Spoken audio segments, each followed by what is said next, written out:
La communauté des amas, c'est un métier qui est ancestral, qui existe depuis des centaines, voire des milliers d'années, où c'est des femmes qui pêchent en apnée pour pêcher des coquillages. Alors effectivement, elles sont plus connues auprès des Occidentaux pour la pêche des perles. Mais en fait, elles sont quand même, à la base, elles pêchent pour se nourrir. Et puis, c'est un métier qui est très respecté au Japon.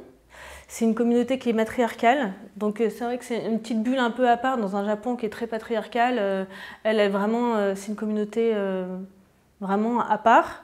Et elles sont à la fois très respectées, puis à la fois elles sont un peu aussi considérées un peu comme des objets sexuels. On le voit aussi dans des estampes elles font.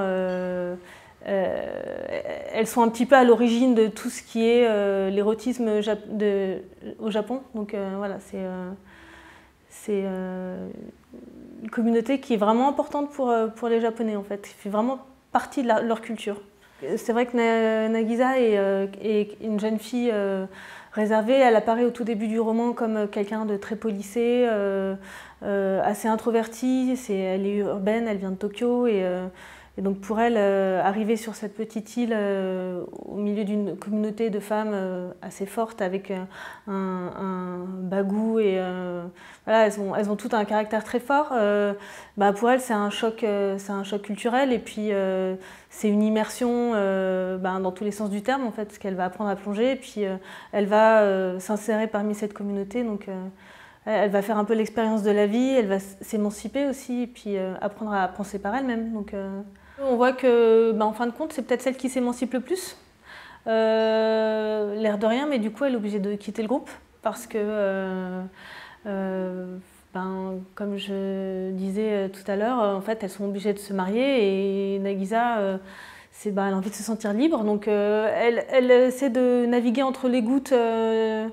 Voilà, elle essaie d'avoir à la fois le métier des hamas, à la fois se sentir libre, elle essaie de se faufiler comme ça entre les gouttes et d'éviter l'averse, mais elle le fait à sa manière. Donc effectivement, après, je trouve moi qu'elle est assez courageuse, Nagisa, justement. Au départ, on la voit un peu comme une oie blanche et on dit elle va se faire croquer, et puis en fin de compte, je trouve qu'elle elle affirme son caractère et sa manière de penser et elle va jusqu'au bout de ses convictions. Je trouve ça bien.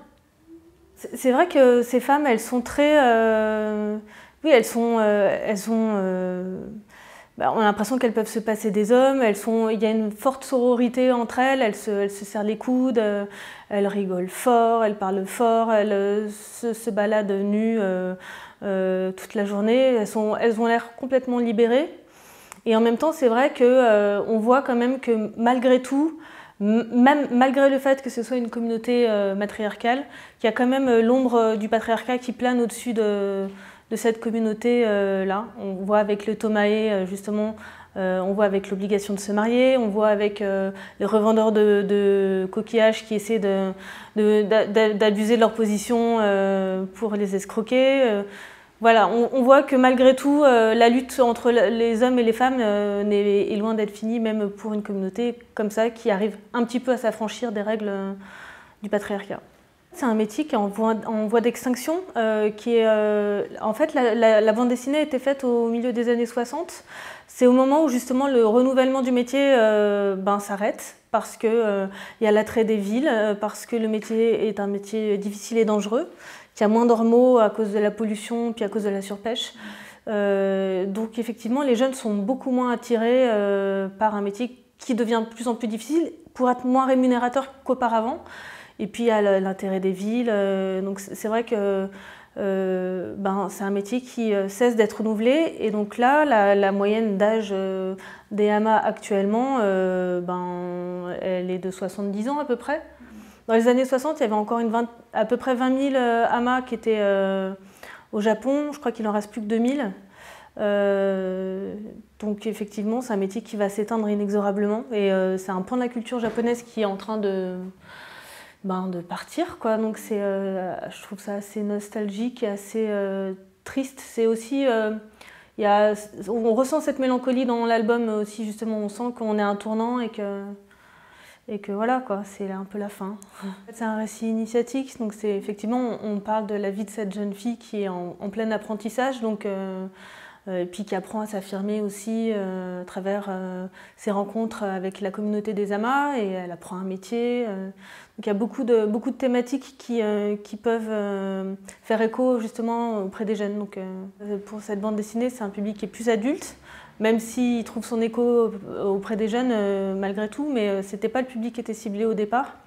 Donc un public plus adulte, et puis surtout c'est ma première bande dessinée, donc c'est un dessin que j'ai fait uniquement à l'ordinateur, parce que c'est un médium dans lequel je me sens à l'aise, et puis là c'était une bande dessinée, je voulais... voilà, je voulais mettre toutes les chances de mon côté pour arriver à faire quelque chose de... je ne me sentais pas à l'aise avec le papier pour faire un travail aussi long. J'ai travaillé beaucoup sur le trait. Je voulais en fait à la fois quelque chose d'assez réaliste, mais en même temps de simplifié, qu'on arrive à... Je voulais pas quelque chose de trop... Voilà. En fait, mon dessin, c'est plus de la ligne claire. Et puis, quand je travaille à l'ordinateur, je travaille souvent avec une palette de couleurs qui est restreinte. J'ai fait plusieurs essais de couleurs. C'est vrai que je voulais du coup quelque chose de... travailler justement sur la mélancolie et travailler beaucoup sur la lumière, parce qu'on est au bord de l'eau et qu'il y a une lumière un peu magique justement, les reflets, les ombres, voilà, il y a des lumières assez vives. Et je voulais qu'on sente l'ombre sur leur peau, je voulais qu'on sente la chaleur du soleil aussi. Je voulais rajouter un petit peu le côté un peu rétro, en rajoutant un peu la trame d'imprimerie par-ci par-là. Et ce bleu, c'est un bleu, alors j'ai essayé d'autres gammes de couleurs, mais c'est le premier bleu que j'ai testé, et j'y suis revenue tout de suite en fait, parce que c'est un bleu qui est assez doux, qui est un peu passé, qui peut justement avoir ce côté un peu rétro, voilà, c'est assez doux, et il donne une espèce de tonalité assez apaisante et mélancolique à l'ensemble. Alors c'est vrai que du coup ça apaise un petit peu le propos qui est un peu dur parfois sur ce qu'elles vivent, sur les secrets de famille, voilà, il y a des histoires un petit peu, on sent que l'héroïne est parfois malmenée quand même dans son vécu, et voilà, donc pas faire un truc trop, voilà, apporter quand même un peu de douceur et de mélancolie en même temps. Il arrive parfois que je fasse un album sans échanger de mots avec l'auteur, donc là c'était différent parce que déjà à la base c'était le projet uniquement de Franck, qui devait faire les dessins aussi. Et puis il n'a pas pu parce qu'il a un autre métier à côté, et que du coup l'éditeur a voulu trouver un illustrateur à part. Et donc c'était un peu difficile pour Franck au début, je pense, d'abandonner cette partie de ce projet-là et de laisser un peu les rênes à quelqu'un d'autre, alors que ça devait être un projet 100% à lui. Mais voilà, il m'a intégré complètement dans le projet, et puis lui il est complètement expert du Japon, il est marié à une japonaise qui vient de la même région d'Ishikawa, de là où viennent les hamas, et il sait parler japonais complètement, enfin voilà, il y est allé plusieurs fois au Japon, et il a une expertise que moi je n'ai pas, même si moi je suis déjà allée un peu au Japon aussi, mais voilà, je ne connaissais pas les hamas, je ne connaissais pas tout ça, et je me suis pas mal tournée vers lui justement au début pour avoir la documentation, puis pour toutes les questions, les choses que je ne comprenais pas sur des pans de leur culture, par exemple au moment du festival, voilà, moi je ne le visualisais pas bien ce festival, donc il m'a expliqué. Au niveau des habits aussi, il y a des fois où je faisais des impairs, et m'a dit là, cet habit-là, il est plutôt comme avec une ceinture plus fine ou plus épaisse, ou là, si tu fais ça, ça fait plus penser à un pyjama. Enfin, voilà, des choses comme ça que moi, en tant qu'occidentale, j'aurais pas, voilà, j'ai pas cette intuition-là. Après, j'ai regardé beaucoup de mangas, j'ai fait beaucoup de documentation. J'ai regardé justement des photos de photographes qui avaient pris des photos d'amas dans les années 60. Pour m'inspirer, j'ai regardé des films, des documentaires, voilà, pour m'imprégner un petit peu de tout ça. J'ai consacré 1 an.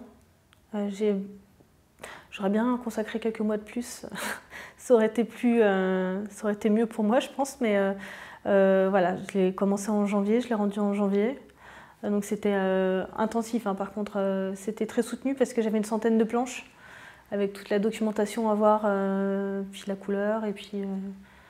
Voilà. Après, je suis partie quand même d'un storyboard qui était déjà préparé par Franck. Lui, il avait déjà travaillé pas mal et sur le scénario et sur ce storyboard, parce que comme je disais aussi, il devait faire les dessins. Après moi, quand je suis arrivée dans le projet, j'ai eu besoin de m'intégrer, de sentir que j'étais pas juste une exécutante et d'apporter aussi ma propre vision des choses.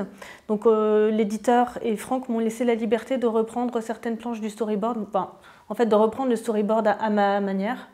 Ce qui fait que j'ai fait pas mal de changements dans certains cadrages. J'ai redimensionné certaines cases, j'ai rajouté des paysages, j'ai rajouté des décors. Voilà. Du coup, c'est devenu quelque chose d'un peu plus personnel pour moi et j'y ai trouvé mon compte aussi de manière. Voilà, j'ai apporté quelque chose de un peu plus créatif aussi. C'est aussi pour ça que j'ai accepté ce projet parce qu'en fait, moi, j'ai vécu au bord de l'eau jusqu'à ma majorité et puis j'étais ravie de pouvoir dessiner l'eau et puis dessiner le Japon et puis justement des femmes en train de pêcher. Je trouvais ça, voilà, tout ça, c'est des choses que j'avais très envie de dessiner. Donc, c'est pas un documentaire parce qu'il y a à la fois il y a cette fiction avec ce secret de famille où en fait je pense que le premier souhait de Franck au départ c'était de faire quelque chose de plus documentaire justement et puis il s'est rendu compte qu'en fait ça allait pas coller et du coup il a rajouté cette fiction et cette histoire, il a donné un passé, un vécu à Nagisa qu'elle n'était pas censée avoir au départ et je trouve que ça a donné beaucoup de profondeur à la bande dessinée en fait justement de rajouter ce pan fictionnel dans le scénario. Quand on finit un gros projet comme ça, on a besoin de souffler un peu. Et puis, on était confinés, donc j'ai eu le temps de souffler. Mais j'ai hésité un moment avant de se dire est-ce que je me relance là-dedans, dans une entreprise aussi imposante que faire un roman graphique d'une centaine de planches. Et puis en fin de compte, je me suis rendu compte que j'avais pas envie de quitter la narration de la bande dessinée, j'avais pas forcément envie de revenir tout de suite à la jeunesse ou à des albums. Et puis j'avais envie de continuer à écrire à dessiner pour les adultes, un public plus adulte, je pense. Et j'ai commencé à écrire un scénario pour un autre roman graphique qui sera édité chez le même éditeur. On est très loin du Japon. On reste sur une île, mais plus du côté de l'Écosse. Voilà. Et puis changement d'époque aussi, ça sera plus les années 30. Donc, par contre, ça reste une histoire intimiste, une histoire de femme, une histoire des histoires de famille, des histoires de femmes, principalement.